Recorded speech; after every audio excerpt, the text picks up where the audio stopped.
This is an unlocked version of today's interview with Brian O'Driscoll. You can watch this episode in full without ads by clicking the join button below. Rugby on Off the Ball. With Bank of Ireland, a proud sponsor of Irish rugby. Never stop competing. Right then, it is time to turn our attention back to Leinster's defeat at the hands of Northampton on Saturday in what was one of the greatest games in the history of the European Cup, I think it's fair to say. Brian O'Driscoll, I doubt that is any sort of consolation for Leinster fans over the past 48 hours. In fact, does it make it even a little bit worse that there's all this drama that you had to digest in the middle of this heartbreak? Probably. Firstly, welcome back. Thank you very much. When people say, oh, you brought the weather with you, you brought more bad luck with you. It was a great game for a neutral. Obviously, as a Leinster fan, you would have been pulling your hair out at times with the unforced errors, that the lack of oomph in them, the defence being pulled apart. But if you put that all to one side, like, you saw some incredible tries, really clever psychology of what plays, what they were trying to do to get Northampton to get to midfield to try and break that hard line. And that's the thing we learned years ago, and Saracens were probably one of the first teams to do it really well in the blitz, is to get to the middle, because blitz is all about strength in numbers and firing off the line. And the further you get to the edge, the more you're going to see 6, 7, 8 bodies, and it makes it much easier to work as a collective unit in that regard. You get to the middle, all of a sudden the collective could be 3 and 4 on either side, maybe if you have a couple of bodies in the ruck or someone in the backfield. And that's where Northampton actually got Leinster a few times. So listen, it was a great game. It was high entertainment, if at times disappointing skill level, particularly from a Leinster perspective, but you cannot take anything away from Northampton Saints, that they came with a plan. And I thought Alex Mitchell got it in one. We punched them in the face in the first 20 minutes, and Leinster didn't know what hit them. And I think you have to continue to look back and realise that this is happening time and time again, semi-finals and finals, where they don't play their best, and the build-up looks fantastic and they're super hyped up. But over the course of the season, they don't see this type of game very often. They've lost 2 games. All right, they won at Scarlets with the second string team. Likewise down in South Africa, half-cock team. So it's, they don't have the muscle memory to be able to come back from multiple scores down. And I'm sure we'll get into it around, the starters and the finishers and, loading a bench. But, being 27-15 was it down at half time, that you're giving your bench too much to do then. And obviously that wouldn't have been the plan. But sometimes maybe they got a bit clever for themselves, thinking we need to have this fast finish, to blow them away. If it's nip and tuck, then we'll bring the bench on, rather than thinking, have your best team on to make sure you stay in the fight as long as you possibly can. So it's a very, very frustrating and huge introspection going on in Leinster at the moment, I'm sure, around where it's all gone wrong again. And you have to question that. You do have to question the mental resolve in there now of being able to find a way when things aren't going well, because they're finding a way to lose all of these games, even though when they've not been good, they've stayed in the fight. They've almost won these last 4 years, almost, but they're finding a way to lose them when not playing well. Was there any of those 4 defeats where you thought to yourself, God, Leinster have actually played very well here and have come close to their capabilities? No. Obviously played really well in Dublin against La Rochelle for 20 minutes, but that was it. The stats were crazy, the lack of passes. I think in that game, if I've read it right, I think there wasn't a single pass from anyone from 12 through to 15 in that game. So that alone is like wild. You'd never see that again. Over in Marseille in the first one, played okay but didn't play well. Played all right. Still scored a couple of good tries against Toulouse in London last year. But no. And actually, if you look at it individually, I know Leo and Jack Nienaber are getting an awful lot of heat, but I think individually, if you look at big performances over the course of the last 4 years in those 3 finals and this last semi-final, I think you're probably only looking at Tommy O'Brien as a standout performer in that. I think you are. Like, I thought he was excellent, everything he did, the energy, the tackling, the decision-making, finished his try well, just really, really effective. And I think we should be excited about the prospect of his emergence. However, I couldn't look at any of those games and think, such and such played really well in a loss. And that's ultimately what you need. That's what ultimately the difference in success and failure in finals is, people turning up and delivering. And whether it's whether you need a little bit of emotion, you need another component on top of what is there, with how process driven, how skillful they are. But there's definitely a missing ingredient in this Leinster jersey, because you see it in the Ireland jersey when these players play for Ireland. They're still able to beat and play against the best teams in the world, but not deliver. And you might argue, it's quarter-final time still at Rugby World Cup time, so maybe it's more of the same. But that's a really interesting point, because you talk about the lack of exposure to this level of a game that Northampton brought on Saturday, but the majority of these players would have played for Ireland in the Six Nations. True. Very different game plan, very different type of opposition, but the intensity of that French challenge, the intensity of the experience in Cardiff should at least prepare you if we're talking about performance anxiety, for example. Yeah, I think that's a fair point, Owen, and it's hard to argue or refute it. I can't put my finger on it. All of the people that are talking about, Leo's got to go or Jacques got to go because it hasn't been a return on the quality that has been possessed within this Leinster team over the course of the last 5 or 6 years. But no one was saying that a couple of weeks ago when the game plan was great against Quins and against Glasgow, right? I think Northampton came with a plan that was brilliantly activated. And that punching in the face thing really shocked Leinster. But they still should have had enough to be able to see it through. And I think that's not a coaching component. That is a player responsibility around delivering in key moments, under massive pressure and scrutiny to deliver the pass or get the accuracy right. And I thought Leinster were inaccurate comparatively to where they were so accurate in the other games, and everything was flowing and everyone's time of running. I thought the shape they lost it at times. They're so hell-bent on this shape where I don't think they're playing heads up. There's definitely feels as though there's a component missing, and people will have a varying view as to what that is, but I would put some onus on the players that you've got to perform your best in the biggest games if you want silverware, and they haven't done that. And I don't think it's nothing that a coach can push on you.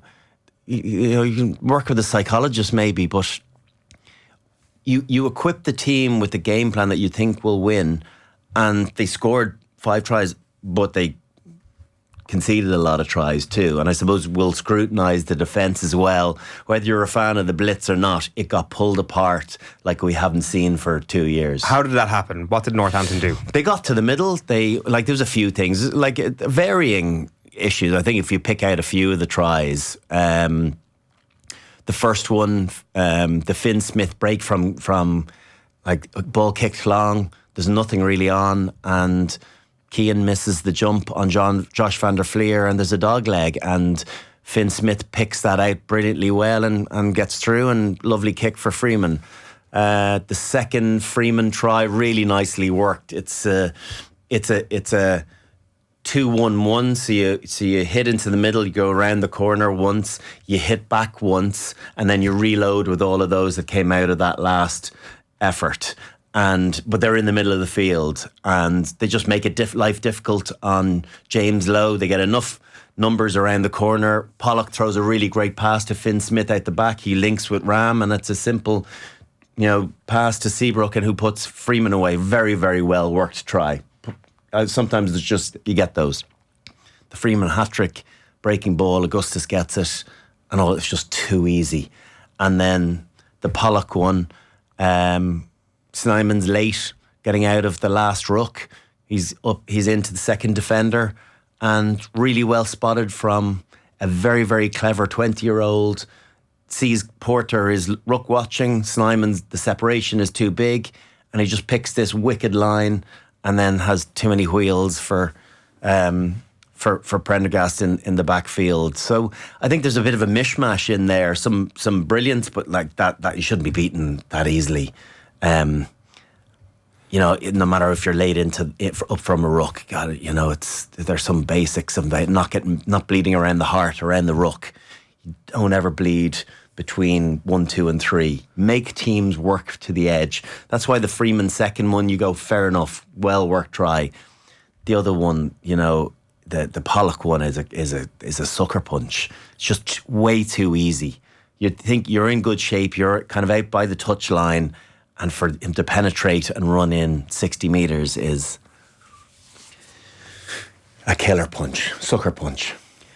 It's maybe an oversimplification, but if you look at the game against La Rochelle this season, when Leinster got that great win, La Rochelle, it felt we're so close to getting around the edges of that Leinster defence all day. And I guess that's what Leinster wanted. It makes you feel that you're going to get there, but you never will. Whereas at the weekend, Northampton, when they were out wide, kicked the ball. Yeah. And that was the key difference, maybe. I know it's just one element of a far more complicated game plan, but there was a key difference in those two performances. But also the big way to beat the blitz is not to try and get to the edge quickly. It's quick recycle, and then you can get to the edge, because if you can manage that, and I don't know what the speed of the ruck ball was like, but it was Leinster-esque at times with Northampton. Their contact winning, the ball positioning, the clarity around what was being done at the ruck, the efficiency was just much better. And conversely, Leinster were putting more bodies into their rucks. Northampton were fanning out. They contested the rucks that they thought they could get turnovers. They just played a really great defensive game as well as attacking game. And so, I think it's, you look at those big moments, and that's what it comes down to. It comes down to key moments at the end. They're still in the fight towards the very end, and they should win it. They should still convert that. Did you, other than the Pollock try, see other instances where individuals were making the wrong decisions within the framework of the system? The Keane one. The Keane one is just, it's only 7 minutes in. So, and he'll know. He'll look at the video and he'll look at the tape and realise he's missed the jump. But then there's the Keenan one as well for the Ram try. Is that an error from him, or is that what you're supposed to be doing in the blitz system? It probably doesn't go down as a system error, because I think it's a beautiful pass from Dingwall, was it? Yeah, beautifully floated pass. But they number up, and you shut it down. There's another time that Tommy O'Brien came in and made a brilliant read. At least a couple of times he came in. Gary Ringrose came in another time and smashed Langdon and turned the ball over. They had 3-4 numbers left over. You run those risks of the blitz defence. It's about shutting it down. It's not about being concerned around playing, hedging your bets. You're committing one way or another. It's about making good decisions. And if you can get multiple options like they got, and you can play with fast ruck ball, it's so hard to come up really hard and backpedal and get your spacings accordingly to then go again. And that's why sometimes it's about a really simple play hitting up, or even 1, 2, 3 simple plays to then strike on the fourth, where you catch people doing a kind of shuttles, and then all of a sudden they're just a fraction off kilter and you get them on the edge. And that's what happened with the Freeman second try. It was just really, really well worked. Hit up, back to where you came from, reload on the outside, and put some deception on it to hold the defenders on the inside and leave James Lowe with a kind of an unenviable task of trying to match 3 as they went around the corner. So, yeah, I didn't actually see a huge amount of the Scarlets game, but apparently, a lot of their tries, even though it was a completely different team, came about attacking and breaking the blitz as well. You can get after it if you generate quick ruck ball, because the best defence in the world, if you're not able to slow the opposition's attack down, you can have any system you want. It'll be pushed, and and tested, and it will creak. And it's unfortunate that we got the worst case of that, because we got one of the best attacking teams. I did an event on Friday night, and I was talking about the spread being 19 points. I was like, you'll never get a better bet than that. Right. And the reason was I've covered Northampton the last month, and this, 7th or 8th in the Prem. Don't worry about that. They have been a different beast since the Six Nations. They got smashed at home by Tigers immediately afterwards, and then they've just got their attack game going again. They had the best multi-phase in the competition last year by a long way. And I was talking to Phil Dowson, going, up in Newcastle a couple of weeks ago, saying you look as though you're starting to click on the multi-phase. You've been given more time, 14 offloads, just way more in keeping with what had gotten them the Premiership success. So I knew that attack shape was coming, and that they were going to cause threats and they were going to cause problems. And Sam Vesti's a very, very clever coach as well. So it was no surprise that they were going to score tries. It's just that we were so inaccurate. Leinster were so inaccurate, and then lacked the punch in D as well. They were off it. They just were off it in all facets, and then yet still probably should have won the game at the last effort. It's nuts. Rugby's wild. Sport's wild at times. It certainly is. There's a lot in that. But just to follow up on your conversations with the likes of Phil Dowson and watching Northampton this season, it felt that there was just a real sense of lightness around their performance on Saturday. Like Curtis Langdon getting turned upside down in the second minute. Everybody's pissing themselves in the coaching box at the time. This is hilarious. But they were. Did you not see every time they shot to the coach's box, they were having a laugh, having a great time? Yeah, it was. It was like just no real. It was a real free shot. And then Finn Smith's performance really just underlined that tenfold as well. Is that the opposite of performance anxiety? Again, the winner's writing history and all that. That doesn't shock me with Finn Smith. I think he comes across as a super confident young guy, just having fun. But I think this was another level up on what I've seen from him. I thought he was so commanding, made some excellent decisions, kicked really well at key times for the most part. Obviously one or two, one stray comes to mind. Just he defends too. Like, talking about Lions, I'm sure we'll come on to it. Like, I've changed my Lion selection so often over the course of the last 2 weeks, but I don't think you can go on Lions tour now without Finn Smith. And I watched George Ford 2 weekends ago, and I thought he was outstanding. I thought, wow, what a fit he would be in the Lions. He would be brilliant. But George Ford doesn't defend like Finn Smith does. Like, he loves it, and he'll smash people. And to be on play that way on both sides of the ball is very attractive. It's Owen Farrell-esque. It's Johnny Wilkinson-esque. It's Johnny Sexton-esque. You need to play both sides, and unfortunately for Leinster, as we saw, and we're quite aware of, Sam Prendergast is a long way to go to be convincing on both sides of the ball. The other thing you were speaking about there is the defensive system, and we'll hear from Nienaber in a minute talking about Jordie Barrett, but just one of his other quotes in his press conference yesterday was about the defensive system, and he said if you look at the potential of the squad defensively and then look at the performance, we didn't deliver on that potential defensively. And then he also says, then you go, how was our physicality in defensive collisions? And that wasn't maybe so good. So he's really not so subtly pointing out that there were a number of individual performances defensively that weren't up to scratch. I think that's fair. I think from a collision point of view, because intent, and it doesn't take any skill level, it doesn't take a whole lot of training. It's just it's the inner belief in you, and kind of that bloody mindedness piece around just being crazy physical. And I think they had not even just had the edge, they very much were dominant in that regard. And it would be frustrating to come away from a game like that and think we weren't quite pitch perfect. Why weren't we right there in that aspect when usually we were very efficient, very effective? And is it subconsciously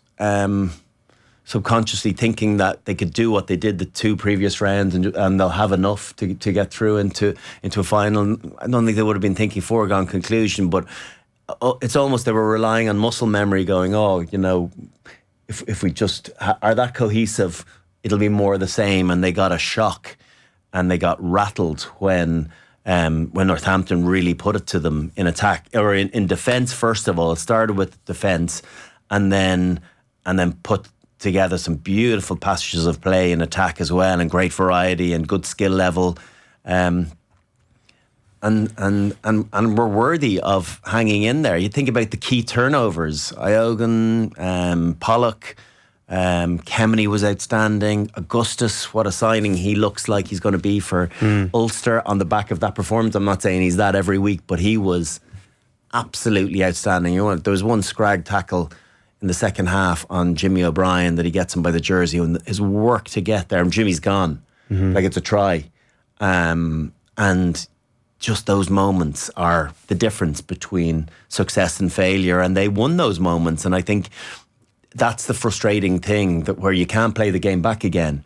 You got one go at it, and when you don't get it right, you got to live with that for the following year. And all of these years are mounting on the previous one, and it ratchets up the pressure again. Next year, you find yourself going through similar route, and there will be question marks, and there'll be uncertainty now, unfortunately, in their minds around when can we break this seal. Last year, the thing that a lot of people will remember that game by was Kieran Frawley's missed drop goal, which is a much easier thing for Leinster to live with, I suspect. This year, I reckon what this game will be remembered for was the decision to not start Jordie Barrett. Rightly or wrongly, that will be the thing that this game will be remembered for.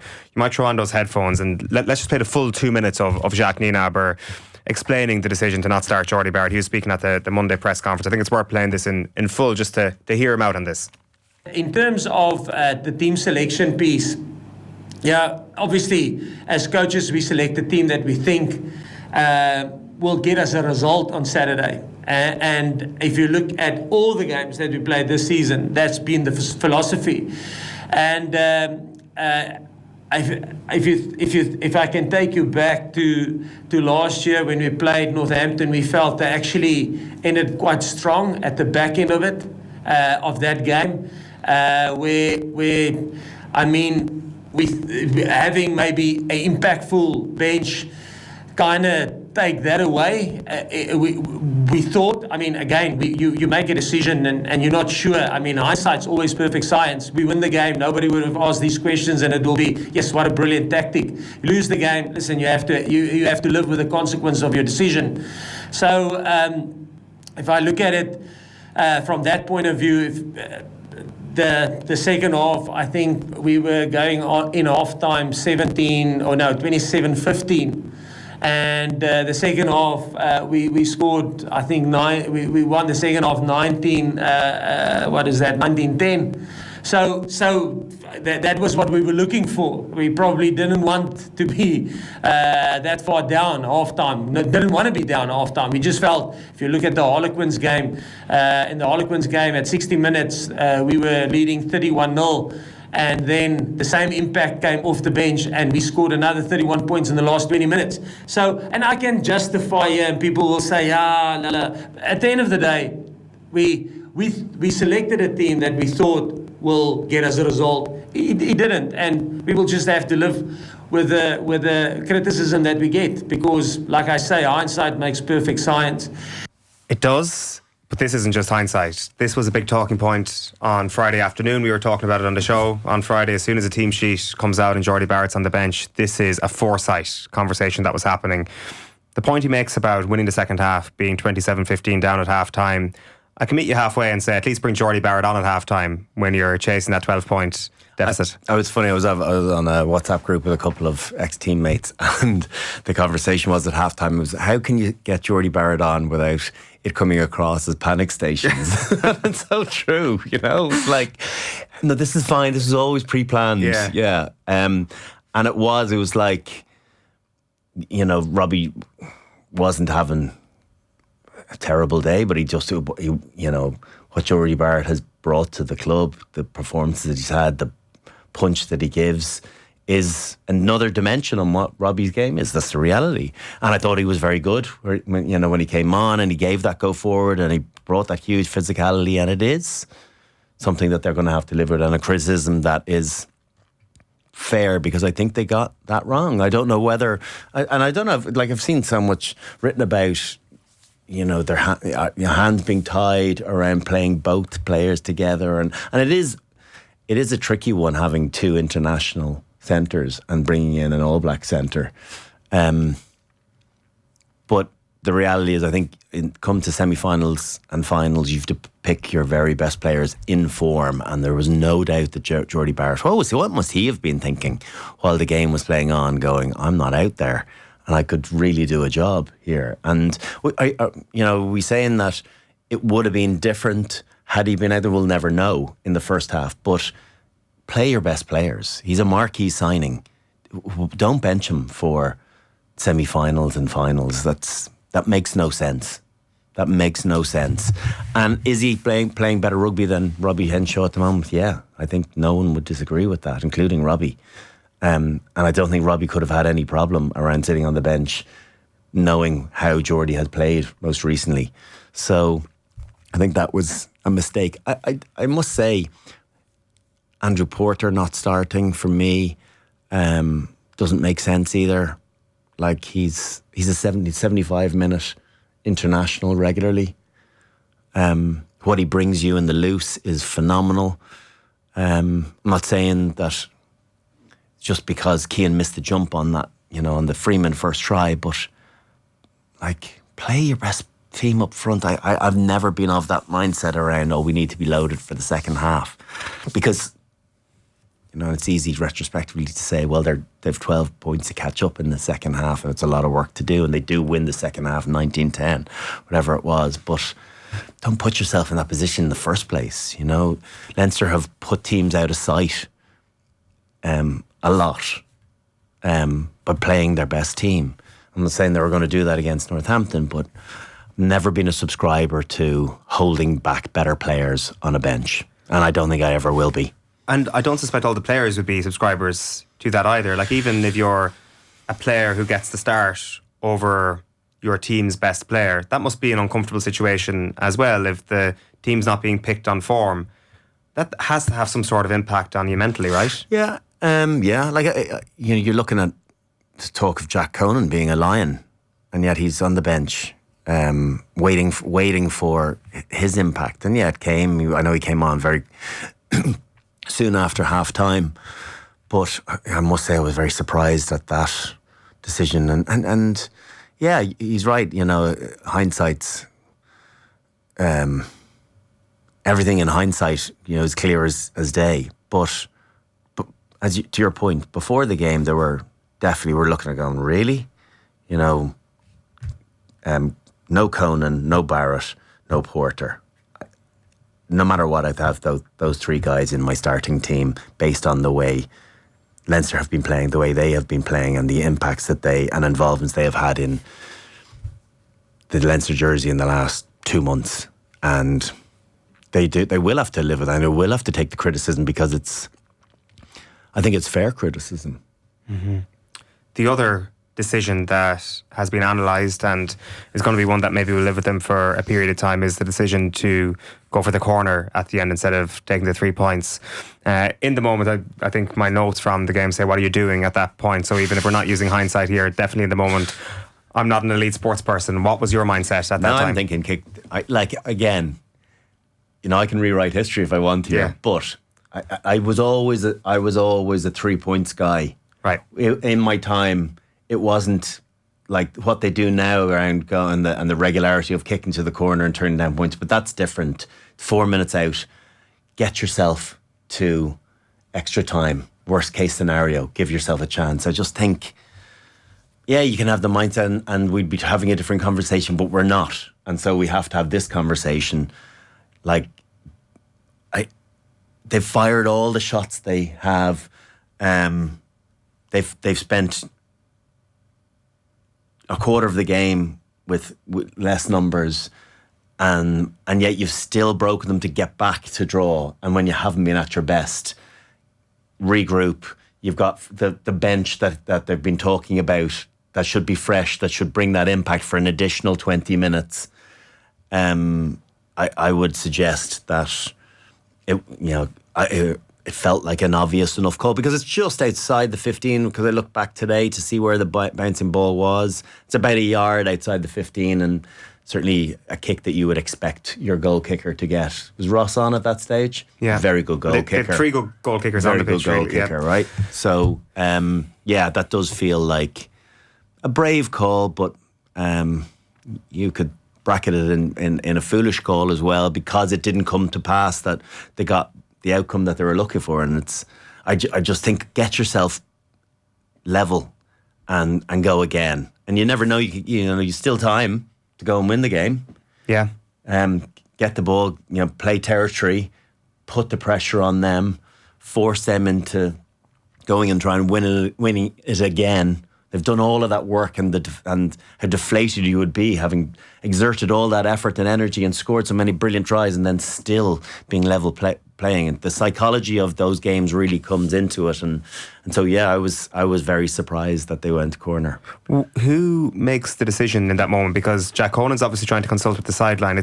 Maybe he's looking for a decision to come on, because obviously Caelan's gone and he's assumed the captaincy, so maybe he's kind of going, I don't know. Like, he's pretty inexperienced as a captain, in truth. So I think sometimes you have to, you'd look to your 10, and I would have looked to kind of Felipe or with Ireland, Raj or Sexto around what's their sense squads, and sometimes a ball would be grabbed off you and it would be like posts, and that would be it. And then you'd have a little conversation going, I think it's this is my gut, and you'd have a little deliberation, then you go kick for goal, and I wouldn't have been very often in those situations. We'll go out, all out for the win. That wouldn't have been my way of thinking around get back in the game and give yourself build again. So maybe Jack Conan was looking for something from the sideline, because it's a horribly difficult decision to make, and maybe Sam didn't kind of come over and grab the ball and go, I'll knock it over. That also comes into play when you don't have that, and there's a bit of uncertainty around, if we miss the goal, does that really knock us and dent our confidence? So these are all snapshot decisions that are challenging, and much easier when we have had time to reflect, when you're in the moment. Maybe they needed to get a call down going, decision, go for the post, or over to you. Then a few moments later, at the far corner of the pitch, you have this situation where Josh van der Fleer is going for the line first, and then the ball squirts out. Ross Byrne extends his hand. What a story that would have been. What an alternative reality that would have been, where Ross Byrne has sent Leinster to the Champions Cup final in dramatic circumstances. If he was the hero after his last couple of years, that would have been absolutely amazing, but he's not. What was your take on how that was officiated? Like, initially when I saw the challenge, I did. My initial thought was no penalty try, and then I watched it back again today, and you have to remember that decisions, the last 2 minutes of games are refereed differently. Like, in the first 78 minutes or the first 70 minutes of a game, is that a penalty try? Very possibly, but it's different at the end. Referee doesn't want to have the big call to make. And I think there was enough in it for him to maybe go, I'm not sure. But the reality is you're entitled to that momentum piece. And could he, if the ball isn't ripped away from him, could he have gotten it onto the line? Because I don't think his momentum had stopped, probably. So there's one thing. But the game's not based on this. You could have had Leinster win the game, but I think Saints did enough before all of that to justify a victory. Don't get me wrong. And then the Ross Byrne piece, I actually asked a referee that I know, and I said, what about the Ross Byrne off his feet? Because that's not actually what it was given for. It was about being touched against the base of the post. So there's two things in this. So I asked him about that, and he said, can't find a law which would mean he can't reach out and ground it immediately. Okay, so if it was given away for touching the base of the post, I said, what denotes the base of the post? So I don't know, I guess the tip of the ball jammed against the post base. So, like, I don't know if that law has ever been used before. So if you look at the ball, it's on the line, and it's flat. So it's not. What is the base? Is it like it has to be touching the very end of it? So there's this ambiguity. And if you're a Leinster fan, you feel totally hard done by. And if you're a Northampton fan, you go, referee's call. Yeah. You know, it's the base of the post. So I get that. But it shouldn't have come to that. It shouldn't have come to last gasp effort based on the quality of what we've seen from these teams this year, but it just shows the jeopardy of knockout football around how some teams rise to the occasion and others go into their shell, and that's what we got. And we got a titanic battle in a 37-34 scoreline, and Leinster have to go back to next season with the tail between their legs, and Northampton go on to maybe win a European title, having had a very disappointing season for the most part domestically. And I don't know, it's flabbergasting sport how it can work certain ways where the hotly tipped favourite just doesn't deliver, and the massive underdog comes along and has a performance like they do, and that's what makes it so great. But just to follow up on that, the point is that you've been chatting to a referee who's not entirely sure of. Yeah, I don't think we help ourselves with the laws. Like when there's ambiguity in any lawmaking, it's crazy, But yes, Owen Doyle was saying he shouldn't have been awarded the try today in the Irish Times. Shouldn't have been awarded the try today because he was off his feet. So you're getting conflicting views from an ex-referee and a current referee. So I don't think we help ourselves with what is the tip of the post? What denotes that? What would you say that when the base of the post? What is that, like the very, very, like the insertion into the ground, or is that like 3-4 inches up from there? And then if it flies into the flag, then it's different because it's at a higher. Yeah, I was fine. No, the flag's not there as for when you collide into it, or the ball bounces up higher and comes back into the field of play. No, that's play on. Yeah. Like all of the minutiae of that really doesn't help us trying to scrutinise and globalise the game when we're here arguing around what does what mean. Yeah. That's madness. But in all of the conversation, I think on the balance, Saints deserved their victory because they defended better, they showed greater intent, and they scored an equal amount of tries. They scored 5 as well, 5 yeah, all. I think it's 5 all. There were some belters, and defensively, Dingwall, Hutchinson, outstanding. But Leinster didn't find a way, even when they were down to 14 a couple of times, not finding a way to execute. There was one scrum on the left. Freeman actually stayed so far over on his wing. Ram played in the hard 4. There was acres of room in the backfield, and Leinster played this loop play, and the ball was thrown to Keenan, who threw the ball forward. Like the kick pass there, I cannot tell you how much space there is. So it just feels there's a bit of a pre-programming going in around not playing heads up and seeing what's what and knowing what to do. And that comes with experience with Prendergast as well. He's a young guy. But, there's so much frustration around missed opportunities. Another one at the end, Barrett, a little pop pass back inside. He doesn't have the ball in 2 hands. He throws it back into Gibson Park with 4 minutes to go. He's gone. You look back on those moments, you go, oh, so many chances, and we can't have it back. On the Prendergast performance, I do have sympathy for the whole sort of hindsight question here with regards to Leinster being on the losing side. Therefore, the criticism is far more harsh. And it's always going to be your 10 because your 10 is a pivotal character. I suppose Gibson Park's pivotal as well, but had a pretty average enough game. Nothing to hang your hat on. We know about the defensive issues with Prendergast. I think, the Henry Pollock thing is going to, again, this is going to be tattooed on the minds of rugby fans until, I guess he ups that part of his game. But is it fair to focus in on just that one element of Sam Prendergast's game? No, I'm not going to. Yeah. But I think what people are doing. Yeah, but what concerned me was actually the physical attributes in attack. I thought he folded quite a lot in collision. He's not a small guy. He's 6'3". 93 or 94 kilos, so he's got some size, but actually it's what he's doing with it, and I don't think there's fight in the collision like you need. And that, for me, was the first time that I'd seen a frailty on the attacking side of things. The defence side of things is an issue and needs to be resolved. But Park, that it was got a bit of a shock that he didn't manage, he like the fighting, the meters after contact, the staying in the fight, the aggression, the recoil, all of those bits. I don't know if that's in his game.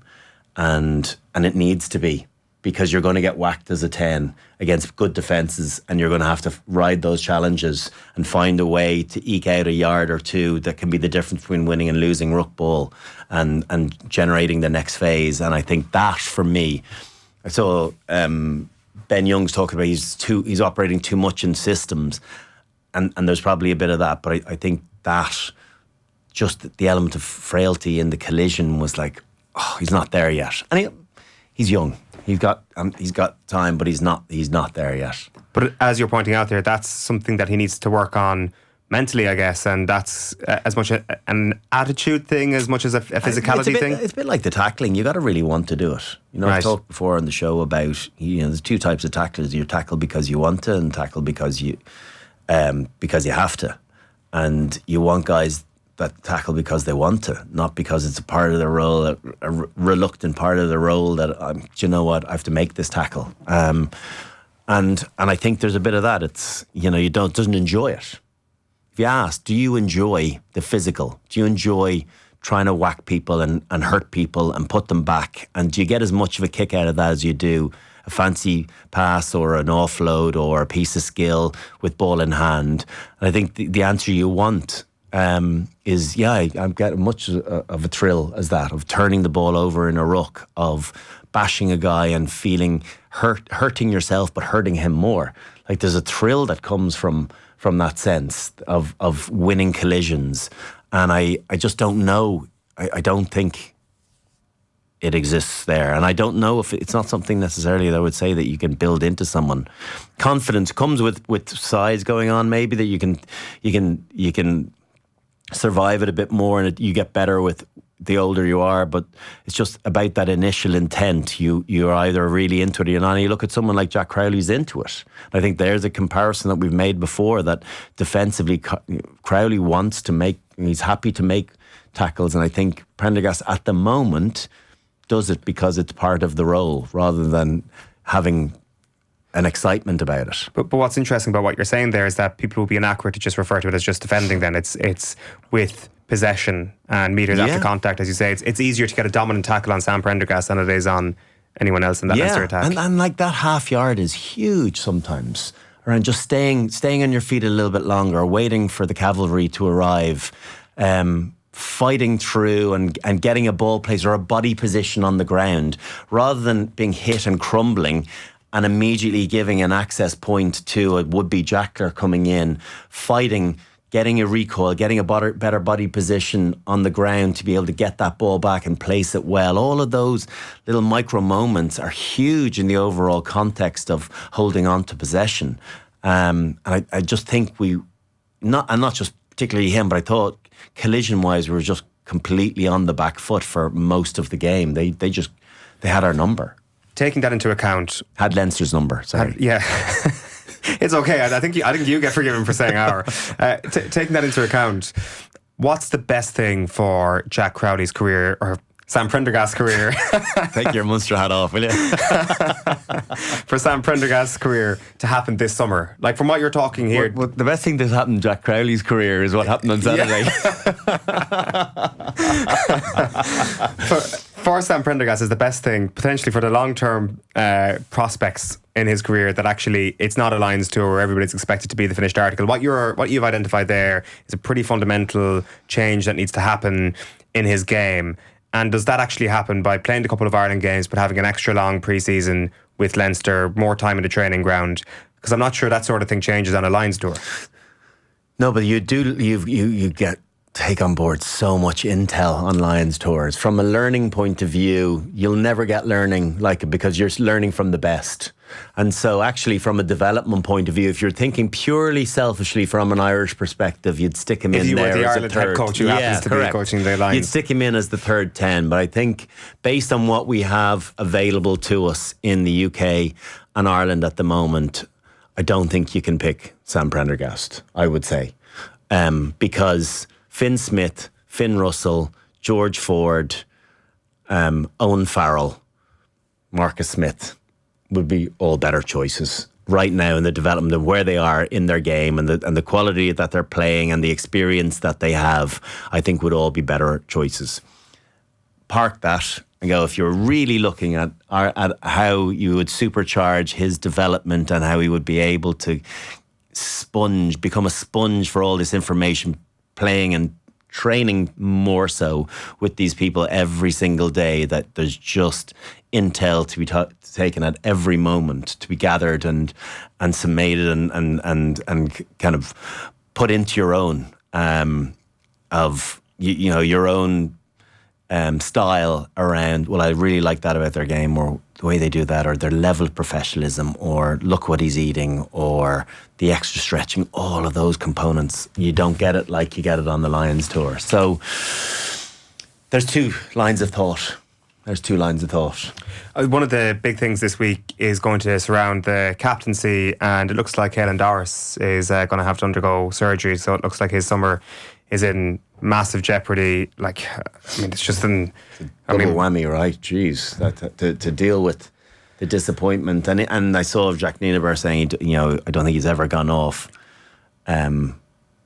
injured before. Like he has an incredible capacity to take punishment, but you could see he couldn't even pass the ball by the end. He stayed on the field for another while as well, so whether he did further damage or not, but it's heartbreaking if he does miss out on the tour on the back of that as well. Peak age, 27, never going to be as fit, never going to be as strong, or unlikely to be. So yeah, it's a heartbreaker. You talk about him being in peak age, and he's got plenty of years left in the tank to try and correct what's happened this season with Leinster. But you look at the likes of Ringrose and Henshaw, and it's another year where their tally of European Cups is at 1 in a team who should have 3 or 4 potentially, and they will feel that they deserve that.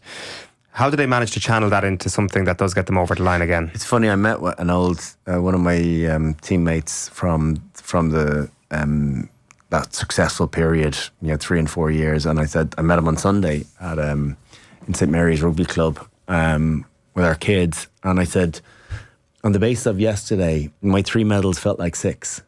Like it's just such a hard competition to win. It really is, and they've shown it that you can be the best team in the competition on paper, or look at it and play the best style, but it doesn't, unless you deliver, unless you actually get it done, you don't get it done, and you don't get the medal. And it's like a bitter for them to swallow that again. All those guys you mentioned, the likes of Ringrose and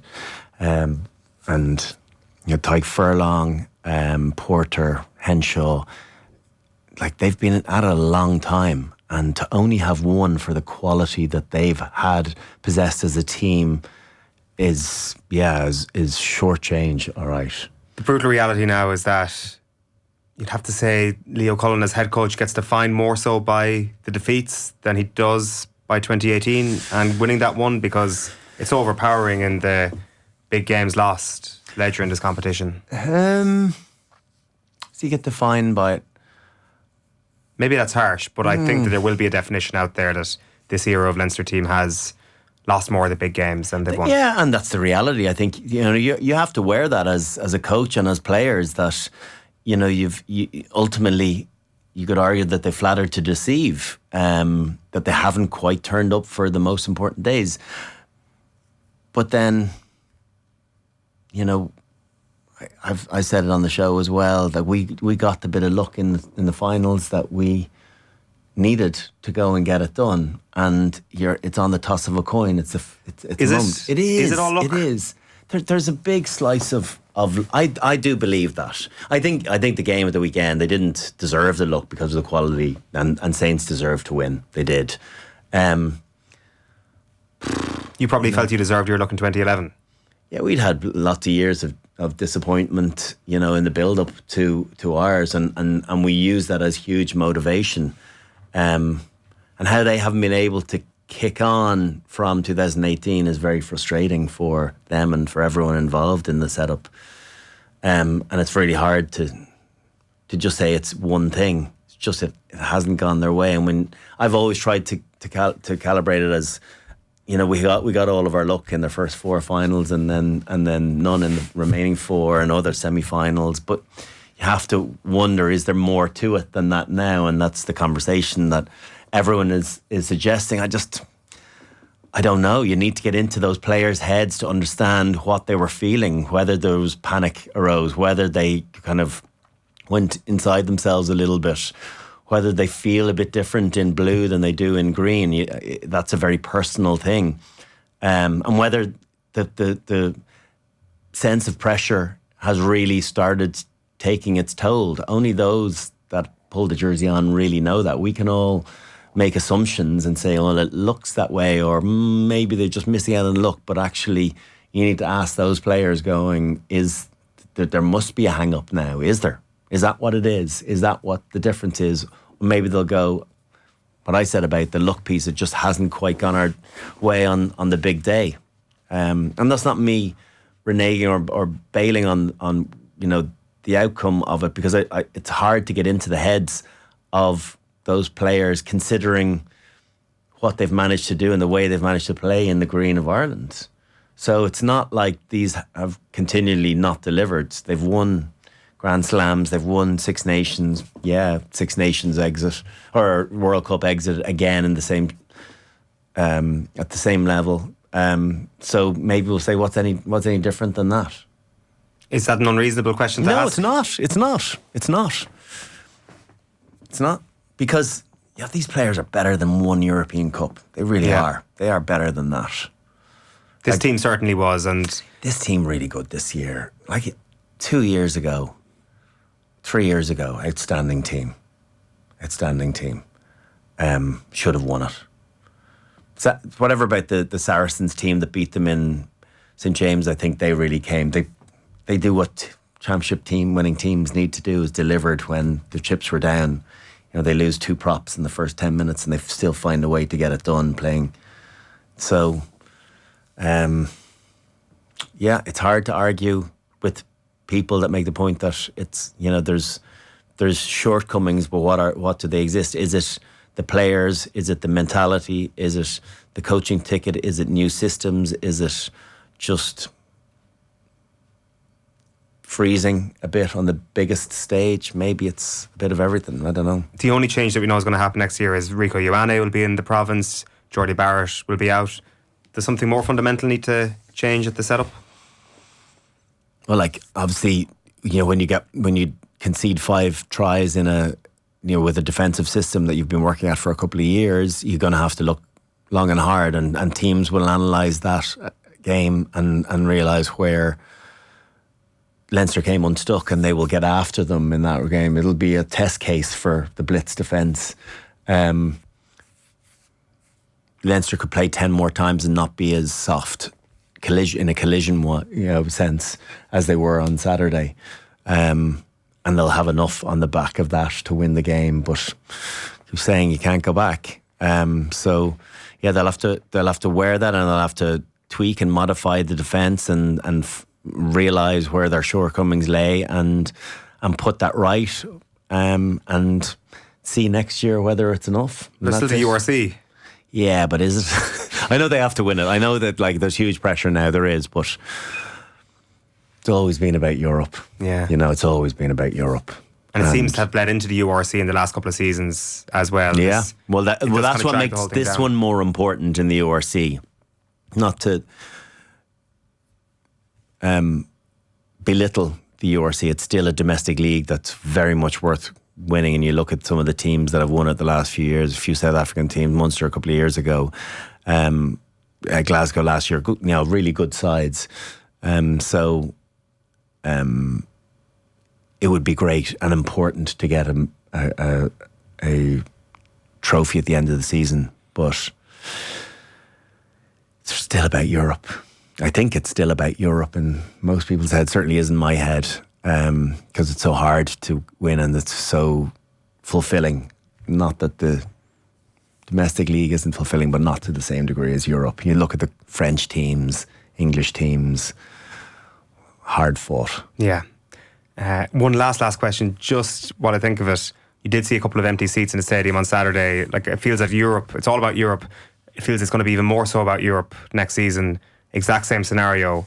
I don't think there's a ticket left unsold next year. That was definitely part of the build up to this game as well, that tickets were expensive and that they didn't even manage to fill out the home stadium. Yeah. And I don't know, listen, I've heard different things about different ticketing pricing and range from €50 to €85. And, you know, whoever's error, and I know EPCR take on the semi-finals, but not having full stadia, you know, with a capital team base, I would be very conscious to say that it's not obviously a Dublin team, but a capital based team. Yeah. And like having 1 million people, you know, on your doorstep to come and fill 51,000, you would suspect in a semi-final. For those that wouldn't be able to get to a final, why wouldn't you come to a semi-final? To not pack it out seems nuts. And so they do have to have a big rethink on that, and whether it be family tickets or pricing structures or, you know, whatever other issues that may lie there. But yeah, that's not ideal for the optics as well, for the tournament too. You get close to the end, it hypes up anticipation and media coverage. It should hype up in interest levels in ticketing as well. And yeah, it's not a great look for the comp. No, for sure. You've been listening to Brian O'Driscoll, and Rugby and Off the Ball is with Bank of Ireland, the proud sponsor of Connacht, Leinster, Munster and Ulster Rugby. Never stop competing. Brian, commiserations, and thanks for joining us. Thank you. Rugby on Off the Ball. With Bank of Ireland, a proud sponsor of Irish Rugby. Never stop competing.